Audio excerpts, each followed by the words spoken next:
Au nom du Père et du Fils et du Saint-Esprit, ainsi soit-il. Notre Père qui êtes aux cieux, que votre nom soit sanctifié, que votre règne arrive, que votre volonté soit faite sur la terre comme au ciel. Donnez-nous aujourd'hui notre pain de chaque jour. Pardonnez-nous nos offenses, comme nous pardonnons à ceux qui nous ont offensés. Et ne nous laissez pas succomber à la tentation, mais délivrez-nous du mal, ainsi soit-il. Saint Pilice, au nom du Père et du Fils et du Saint-Esprit, ainsi soit-il. Alors, nous entamons la deuxième partie de l'encyclique Pascendi. La première nous a occupé un certain temps, c'était l'analyse des doctrines modernistes. Et dans cette deuxième partie, Saint Pilice étudie les causes du modernisme. Et il en trouve deux, la curiosité et l'orgueil, et puis l'ignorance. Et c'est pour cela que vous êtes ici, pour vaincre l'ignorance. Peut-être aussi par curiosité, mais une curiosité saine.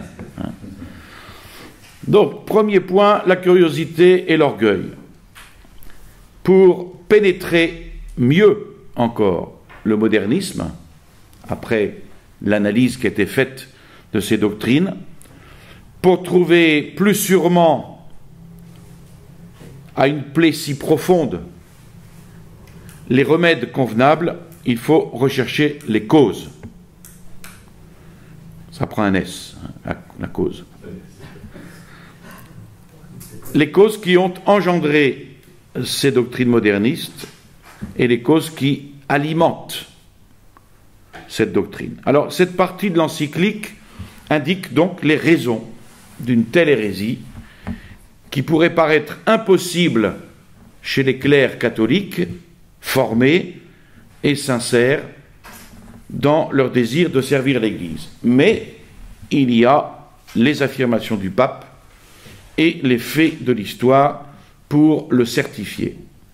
Donc, la cause prochaine et immédiate réside dans une perversion de l'esprit. Et les causes éloignées semblent pouvoir se réduire à deux, curiosité et orgueil. Donc c'est clair, cause prochaine et immédiate, perversion de l'esprit, cause éloignée, curiosité et orgueil. La curiosité, à elle seule, si elle n'est sagement réglée, suffit à expliquer toutes les erreurs. Donc la curiosité, elle doit être réglée. Si elle n'est point réglée, eh bien, elle suffit à expliquer toutes les erreurs. Cette curiosité est d'autant plus exacerbée par les moyens actuels d'information et selon les libertés modernes, dont une des premières est la fameuse liberté d'expression. Solzhenitsyn note, ça c'est pas Saint Pilice qui le dit évidemment, Solzhenitsyn note qu'elle a pour corollaire « Tout le monde a le droit de tout savoir ». Et il poursuit « Slogan mensonger pour un siècle de mensonges, car bien au-dessus de ce droit, il y en a un autre perdu aujourd'hui, le droit qu'a l'homme. »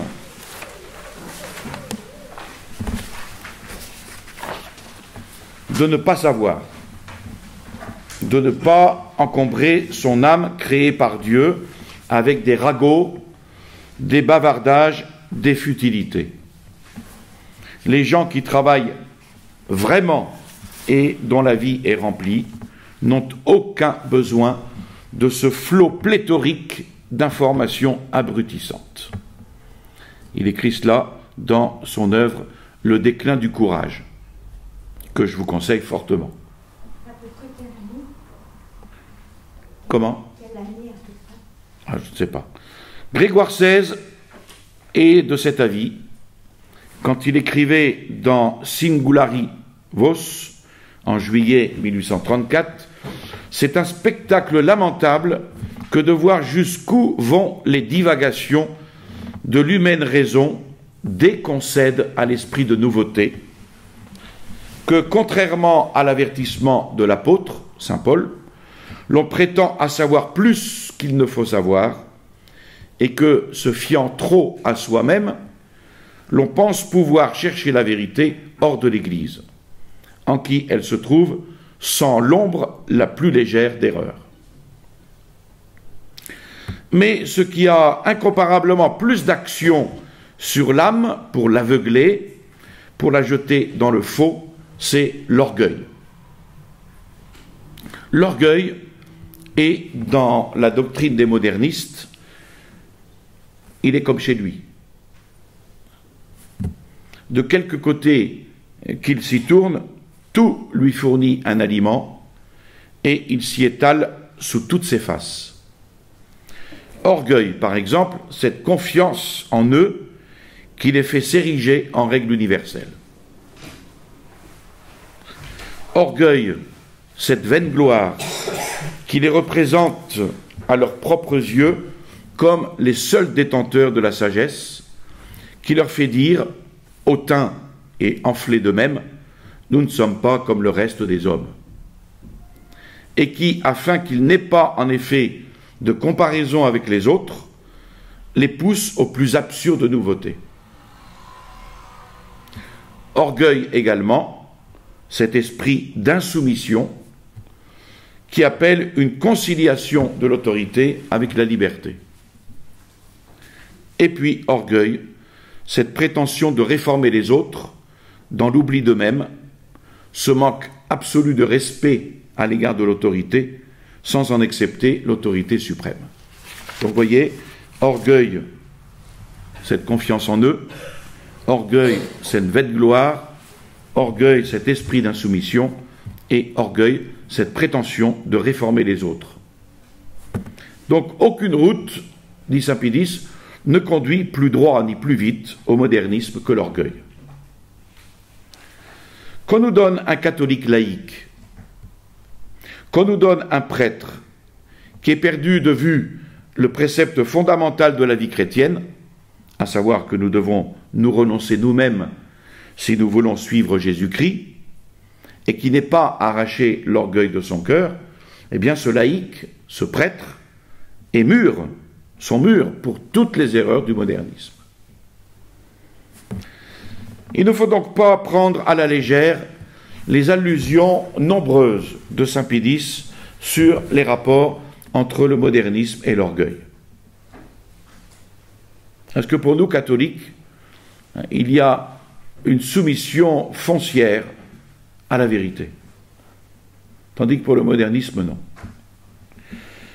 Donc, elles ne font que dire autrement la fameuse antinomie de saint Augustin sur les deux cités, l'une qui vise l'union à Dieu jusqu'au mépris de soi, et l'autre qui vise à la recherche de soi jusqu'au mépris de Dieu.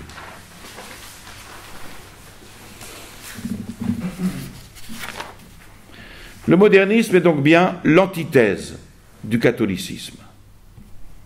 La personne humaine remplace Dieu.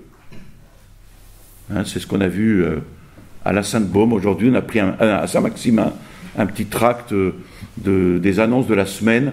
Le Christ s'est incarné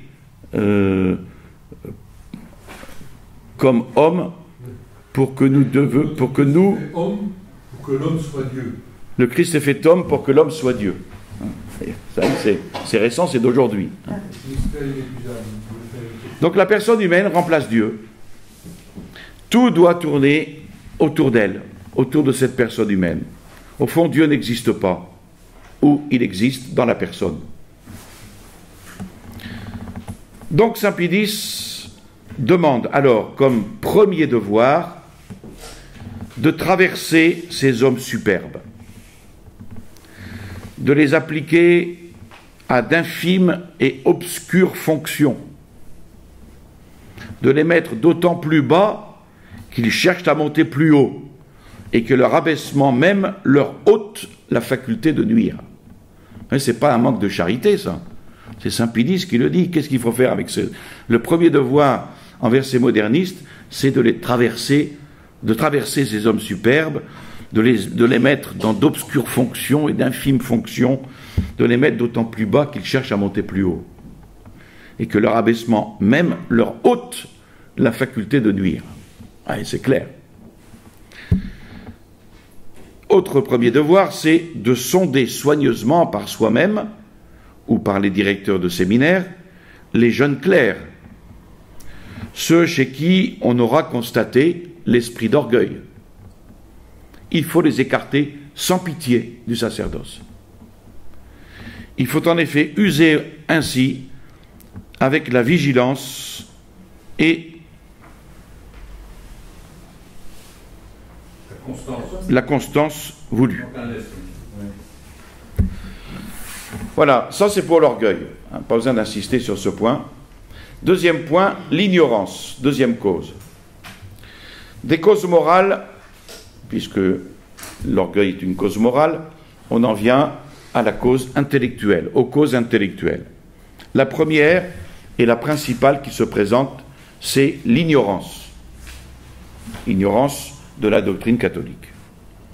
Et ignorance aussi, pour nous, de ces doctrines du modernisme, qu'il faut connaître, pour ne pas tomber dans les pièges. Ces modernistes qui jouent aux docteurs de l'Église, qui portent au nu la philosophie moderne, qui regardent de si haut et d'une manière hautaine la scolastique, n'ont embrassé celle-là, en se laissant prendre à ses apparences fallacieuses, que parce que, ignorant de celle-ci, il leur a manqué l'instrument nécessaire pour percer les confusions, pour dissiper les sophismes.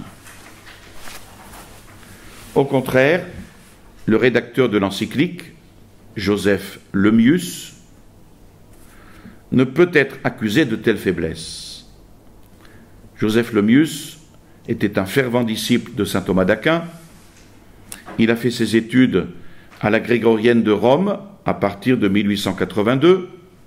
Il est oblat de Marie Immaculée, répétiteur de philosophie du Scholastica de la congrégation à Rome, supérieur et procureur général en 1894 et consulteur d'une demi-douzaine de congrégations romaines.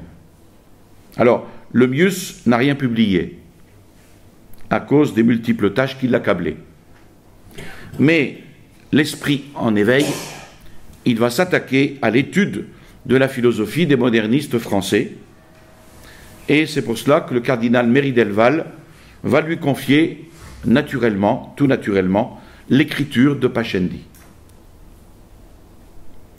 Donc c'est d'une alliance de la fausse philosophie avec la foi qu'est né, pétri d'erreurs, le système moderniste. Ils apportent zèle, activité à le propager, et avec ardeur, avec opiniâtreté de travail. Et c'est alors un motif de tristesse.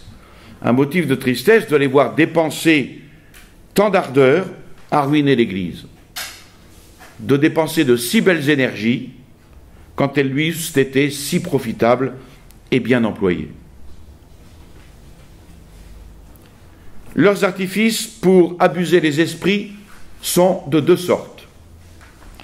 S'efforcer d'écarter les obstacles qui les traversent.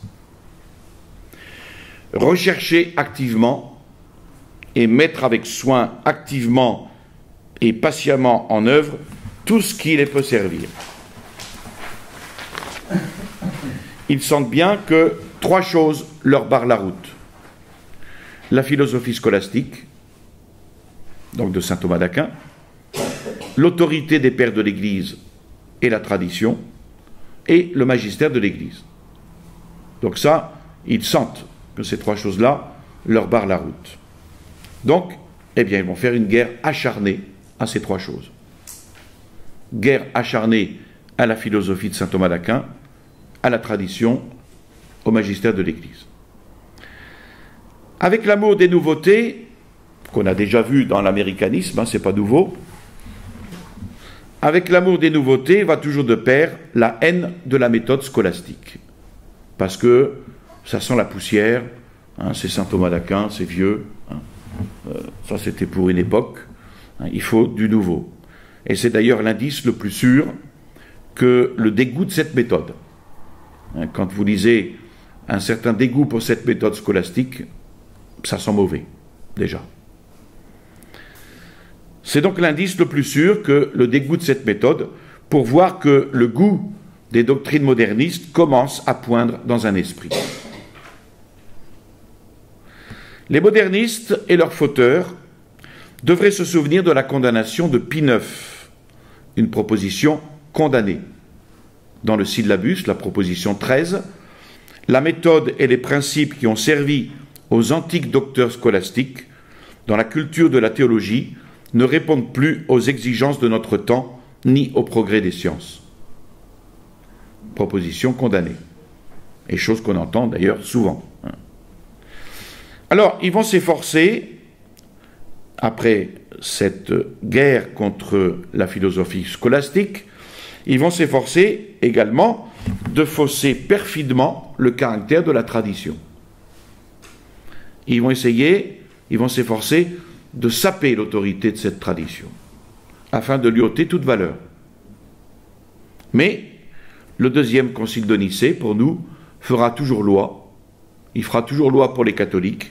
Il condamne ceux qui osent, sur les traces des hérétiques impies, mépriser les traditions ecclésiastiques, inventer quelques nouveautés et chercher avec malice ou astuce à renverser quoi que ce soit des légitimes traditions de l'Église catholique. Et là aussi fera loi la profession du 4e concile de Constantinople. C'est pourquoi Saint Pie X fait profession de conserver, de garder les règles qui ont été léguées à la Sainte Église catholique et apostolique. Règles qui ont été léguées soit par les apôtres et les saints, soit par les conciles orthodoxes, c'est-à-dire dans le sens d'orthodoxie de la foi, et même par chacun des interprètes divins et docteurs de l'Église. Donc la patristique, ce qu'on appelle la patristique, c'est l'étude des pères de l'Église, la patrologie. Aussi, les papes Pie IV et Pie IX ont ordonné l'insertion dans la profession de foi de la déclaration suivante: j'admets et j'embrasse très fermement les traditions apostoliques et ecclésiastiques et toutes les autres observances et constitutions de l'Église. Profession de foi qui a été modifiée, évidemment, comme le serment moderniste, antimoderniste, qui a été supprimé par Paul VI. Ce serment antimoderniste que tout prêtre devait prononcer sous la foi du serment avant d'être ordonné prêtre. Alors, naturellement, les modernistes étendent aux saints pères, au pluriel, c'est-à-dire les pères de l'Église, ils étendent aux saints pères le jugement qu'ils font de la tradition. Et comme dit Saint Pie X, avec une audace inouïe, il les déclare personnellement dignes de toute vénération, ça c'est la pommade, mais d'ailleurs d'une ignorance incroyable en matière d'histoire et de critique, et qui ne peut être excusée que par le temps où ils vécurent. Enfin, il s'évertue à amoindrir le magistère ecclésiastique et à en infirmer l'autorité, soit en dénaturant sacrilègement l'origine, le caractère, les droits, soit en rééditant contre lui, le plus librement du monde, les calomnies des adversaires. Voilà la manière de critiquer et de mettre plus bas que terre le magistère ecclésiastique.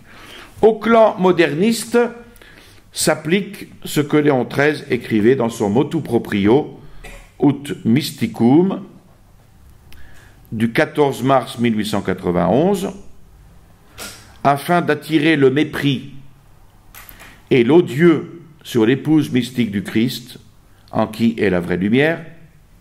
Les fils des ténèbres ont accoutumé de lui jeter à la face des peuples une calomnie perfide. Et renversant la notion et la valeur des choses et des mots, la représentent comme amis des ténèbres, fautrice d'ignorance, ennemie de la lumière de la science du progrès. Alors, après cela, il n'y a pas lieu de s'étonner si les modernistes poursuivent de toute leur malveillance, de toute leur acrimonie, les catholiques qui luttent vigoureusement pour l'Église. Il n'est sorte d'injures qui ne vomissent contre eux. Celle d'ignorance et celle d'entêtement est la préférée.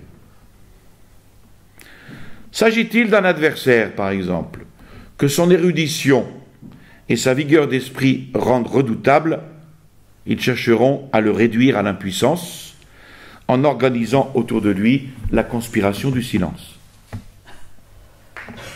Conduite d'autant plus blâmable que, dans le même temps, sans fin ni mesure, ils vont accabler d'éloges ceux qui se mettent de leur bord, qui se met de leur bord. Donc on organise la conspiration du silence envers ceux qui défendent la foi catholique. Quant aux hérétiques, eh bien, on les accable d'éloges. Un ouvrage paré, respirant la nouveauté par tous ses pores, il l'accueille avec des applaudissements et des cris d'admiration. Et ensuite, on aura le magasin de la Procure à Paris qui publiera toutes ses œuvres.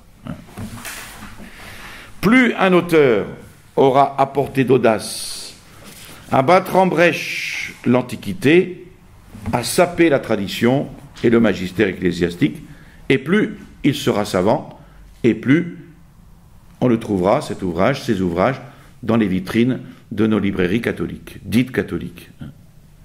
Enfin, s'il arrive que l'un d'entre eux soit frappé des condamnations de l'Église, les autres aussitôt de se presser autour de lui, de le combler d'éloges publics, de le vénérer presque comme un martyr de la vérité. Les jeunes, là-dedans, étourdis, troublés de tout ce fracas de louanges et d'injures, finissent par peur du qualificatif d'ignorant et par ambition du titre de savant, en même temps que sous l'aiguillon intérieur de la curiosité et de l'orgueil, finiront par céder au courant et se jeter dans le modernisme. Ici, cette analyse très courte est intéressante. Des jeunes, étourdis, troublés de tout ce fracas de louanges, d'injures, vont finir par peur du qualificatif d'ignorant, et puis par ambition du titre de savant, en même temps que sous l'aiguillon intérieur de l'orgueil et de la curiosité, ils finiront par céder au courant et se jeter dans le modernisme. On a là une description très réaliste du rôle déterminant de ce qu'on appelle l'opinion publique au profit du modernisme.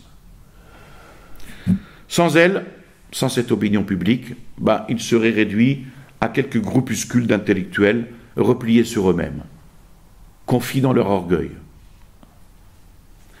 Alors, pour écouler leurs produits, les modernistes emploient toutes sortes d'artifices, mettant tout en œuvre pour se créer de nouveaux partisans, s'emparant des chaires dans les séminaires, universités, les transformant en chaires de pestilence, dit saint Pilice, semant à travers des déguisements leur doctrine du haut de la chaire sacrée, les professant ouvertement dans les congrès, les faisant pénétrer, les mettant en vogue dans les institutions sociales. Et sous leur propre nom, ou sous des pseudonymes, pour mieux tromper, par la multitude simulée des auteurs, le lecteur imprudent, il publie livres, journaux, revues. En un mot, action, discours, écrit, il n'est rien qu'ils ne mettent en jeu, saisis d'une sorte de frénésie. Ils vont employer tous les moyens. Et le fruit de tout cela, quel est-il? Eh bien, c'est le dévoiement de tant de jeunes gens qui étaient l'espoir de l'Église, c'est l'habitude chez d'autres catholiques de penser, de parler et d'écrire avec plus de liberté qu'il ne convient à des catholiques, traitant de questions bibliques bien souvent qu'ils ignorent, mais ils les traitent d'après les principes modernistes, ou en écrivant l'histoire, en recherchant avec curiosité et publiant au grand jour, sous couleur de dire toute la vérité, et avec une sorte de plaisir mal dissimulé, tout ce qui leur paraît faire tâche dans l'histoire de l'Église. Et ces gens-là vont tout gober. Dominés par certains a priori, ils détruisent autant qu'ils peuvent les pieuses traditions populaires, ils tournent en ridicule le culte des reliques,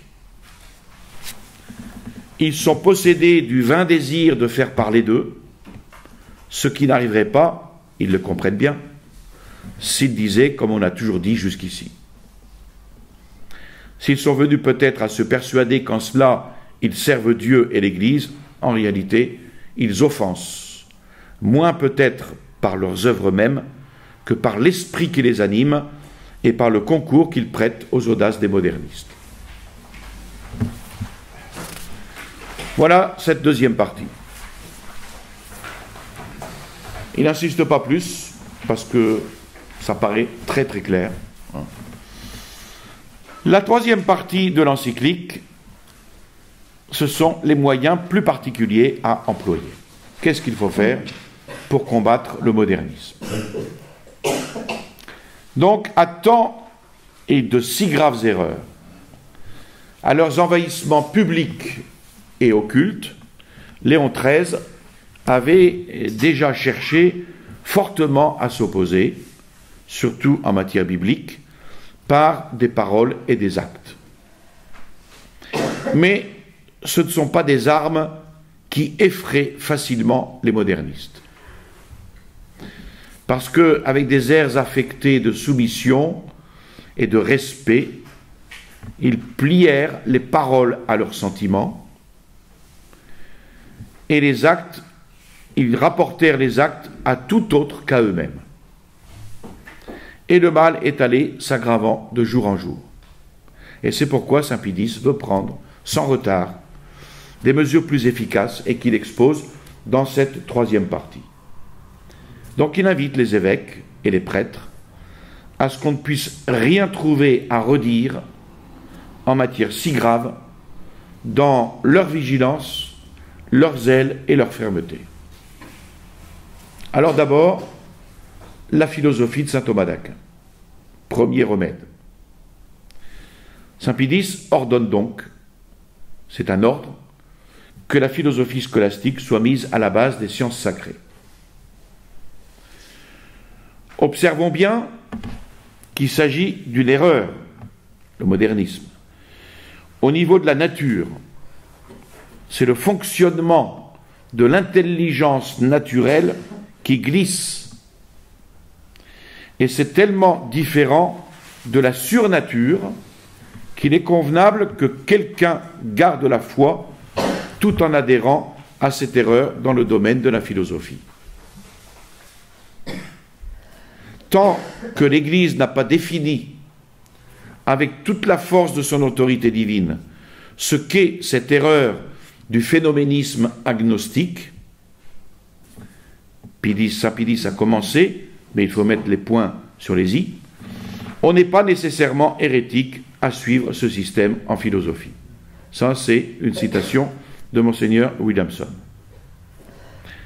Voilà pourquoi le nouveau code, le code de 1983, en a profité pour tenir compte, ce sont ses propres termes, tenir compte du progrès de la recherche philosophique, sans aucune allusion en cette matière, autre qu'un vague s'appuyer sur son patrimoine toujours valable. Vous voyez, bien sûr, le patrimoine de saint Thomas d'Aquin est toujours valable, mais il faut tenir compte du progrès de la recherche scientifique. Ça veut dire quoi? Ça veut dire que la philosophie de saint Thomas d'Aquin, on n'en a pas besoin. Ce qui compte, c'est les progrès de la recherche philosophique moderne. C'est une manière de barrer pour toujours la philosophie scolastique. Au canon suivant, saint Thomas d'Aquin est signalé. Ah, bien sûr, on va le signaler. Il est signalé comme maître principal pour la théologie. Mais qui ne voit que le fondement moderniste étant une erreur en matière de connaissances naturelles, la guérison passe par une cure de désintoxication en matière raisonnable, c'est-à-dire philosophique. Et Léon XIII, dans l'encyclique que nous avons déjà étudiée, Aeterni Patris, dit ceci: il va sans dire que s'il se rencontre quelque chose chez les docteurs scolastiques que l'on puisse regarder comme excès de subtilité, ou qui ne cadre pas avec les découvertes des temps postérieurs, ou qui n'est enfin aucune espèce de probabilité, il est bien loin de notre esprit de vouloir le proposer à l'imitation des générations présentes.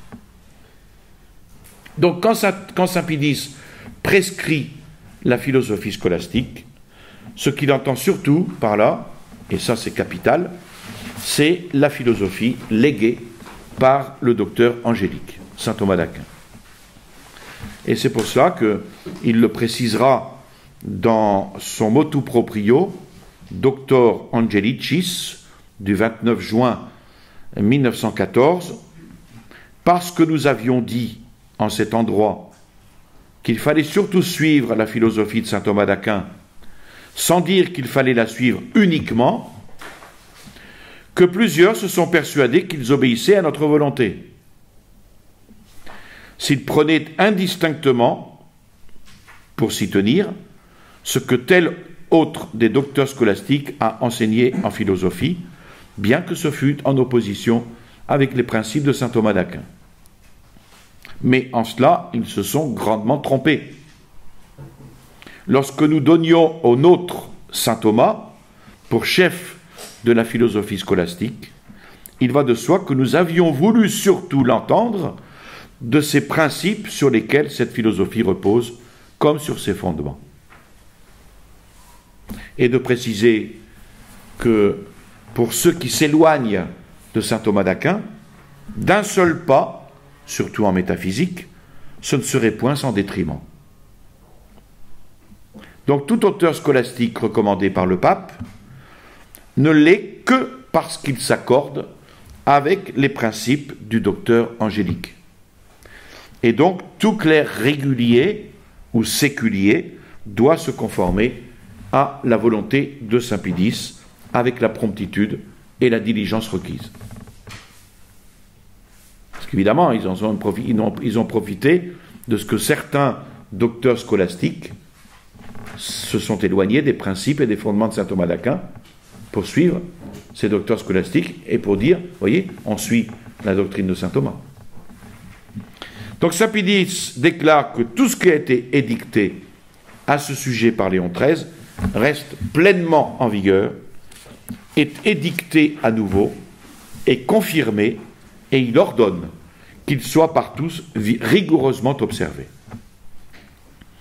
Alors, il demande que dans les séminaires, où on aurait pu le mettre en oubli, les évêques en imposent et en exigent l'observance.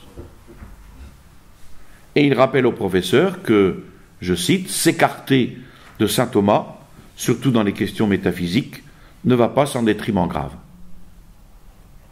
Donc c'est là une mise en garde fondamentale de saint Pédis, qui sera suivie et qui ne sera pas suivie aussi.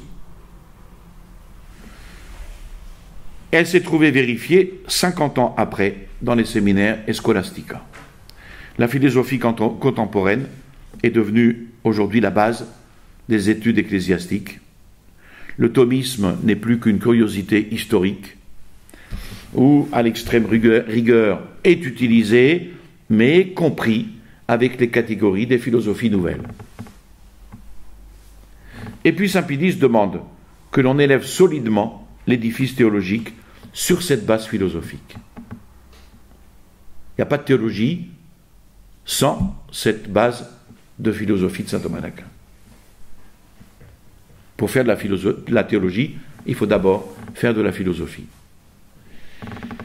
Il demande une stimulation à l'étude de la théologie pour que les clercs en emportent, au sortir du séminaire, une estime profonde, un ardent amour.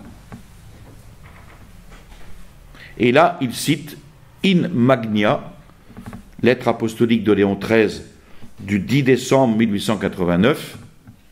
Nul n'ignore que parmi cette grande multitude de sciences et si diverses qui s'offrent à l'esprit avide de vérité, la première place revient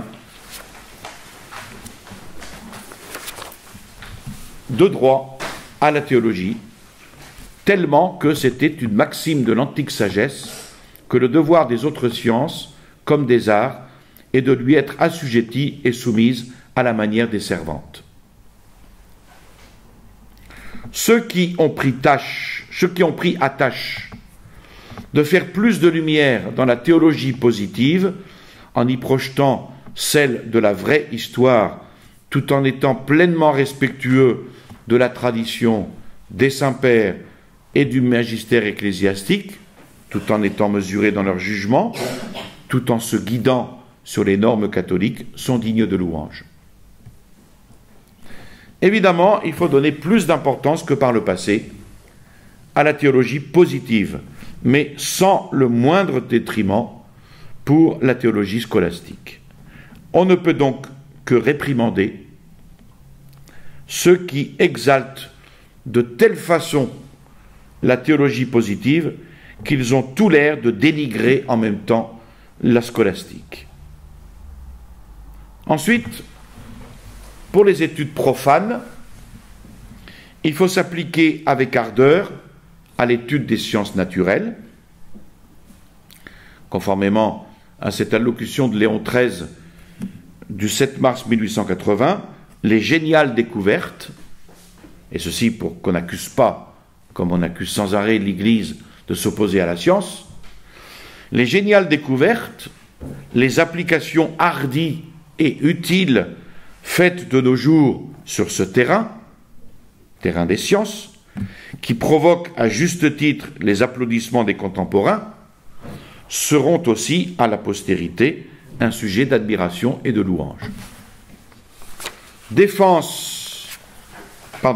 Mais les études sacrées ne doivent pas en souffrir. D'où cet avertissement de Léon XIII.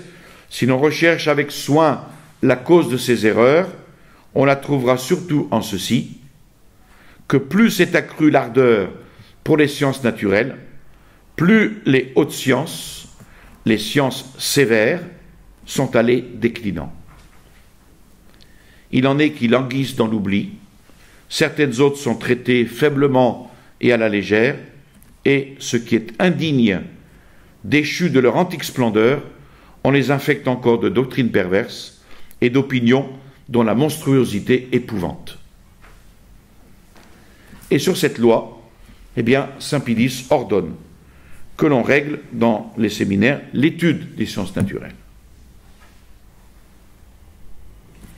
Deuxième méthode pour enrayer le modernisme, après l'étude de la philosophie de saint Thomas d'Aquin, deuxième méthode, exclure les modernistes des chaires d'enseignement.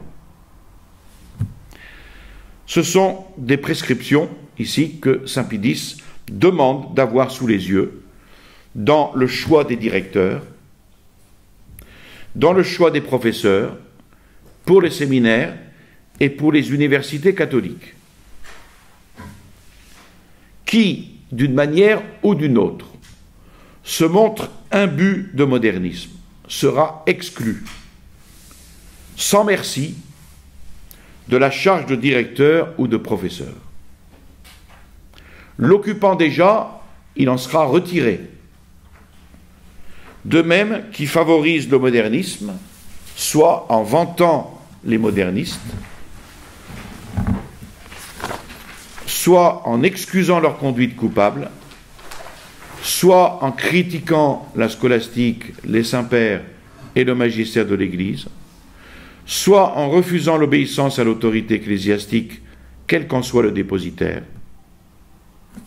De même, qui en histoire, en archéologie, en exégèse biblique, trahit l'amour de la nouveauté, qui néglige les sciences sacrées ou paraît leur préférer les profanes, eh bien tout cela doivent être exclus des chaires d'enseignement.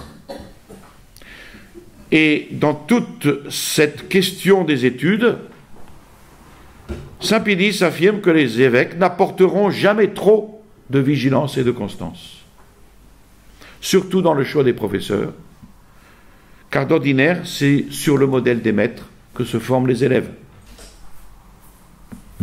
Donc saint Pédis les incite à agir en tout ceci prudemment, mais fortement.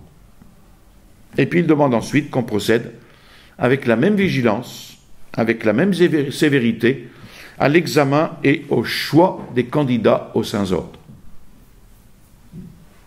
Loin, bien loin du sacerdoce, l'esprit de nouveauté.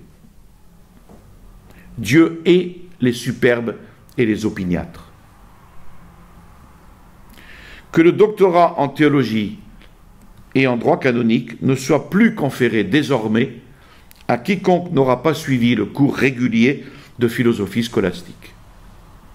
Conféré, qu'il soit tenu pour nul et de nulle valeur.